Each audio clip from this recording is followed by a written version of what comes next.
idol worship goes a lot deeper than most people think, I feel like. Like, you see a lot of times in the Bible when it talks about idol worship, it talks about somebody bowing down to a statue. And I think a good example of this is the golden calf in Exodus. But realistically, anything that you place above God is an idol. And you can say that God is number one in your life, but how do you actually live your life? Are you living your life like God is number one? Or are you living like he's just a side piece? You know, in Exodus, God said, "You shall have no other gods before me. You shall not make yourself an image in the form of anything in heaven above, or on the earth beneath, or in the waters below. You shall not bow down to them or worship them." And worship is more than just praying to it. But worship is actually like a form of living as well, right? If I am going to worship God, a part of worshiping God is living for Him, is carrying out His commandments. If I'm worshiping money, then I'm going to be doing what I can do for money. If I even worship a person,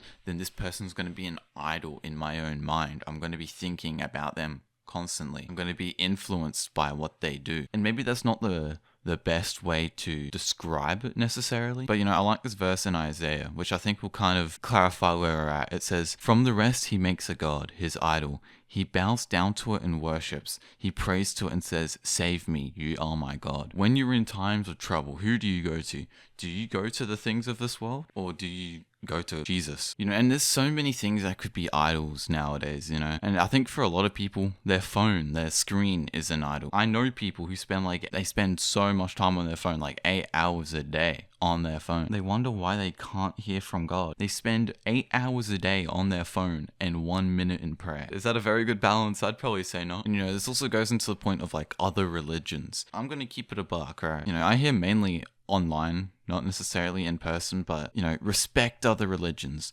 I'm not going to respect other religions, because if Jesus is God, then everything else has to be a doctrine of a devil. If it's not from God, it has to be from Satan. So I'm not going to respect a religion that's idolatry, that leads people to hell. The Bible says that idolaters will not inherit the kingdom of heaven. If you devote yourself to something that isn't Jesus, then that's idolatry. And, you know, I think it's very easy in today's society with just like instant gratification stuff, you know. We're all trying to get that quick fix, but you shouldn't get that quick fix in God. And it won't be something that's fleeting either. It's like, I like sports personally, but I can find myself spending too much time watching sports. What I have done personally is I have limited how many games I can watch. I used to find myself kind of spending too much time focusing on it. So when it comes time to spend time with Jesus, my mind is just so focused on sports. You know, and that could be anything for you. Limit whatever may be infesting your mind, if that makes sense.